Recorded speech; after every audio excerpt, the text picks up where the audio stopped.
dengan mengucapkan Bismillahirrahmanirrahim.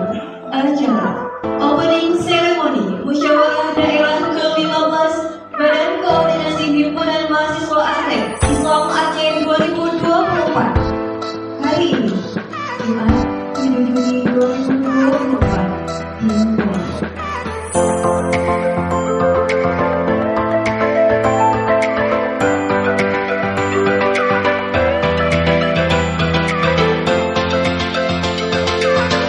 Pada hari ini izinkan saya menyampaikan rasa terima kasih dan penghargaan sebesar-besarnya atas musyawarah daerah ke-15 dan berakhirnya orientasi organisasi Himpunan Mahasiswa Islam Bakpo HMI Aceh periode 2021-2023. Pada kesempatan ini saya ingin menyampaikan apresiasi yang setinggi-tingginya kepada Bakpo HMI Aceh yang telah bekerja keras dan mengkoordinasikan seluruh kegiatan dan program selama periode 2021-2023.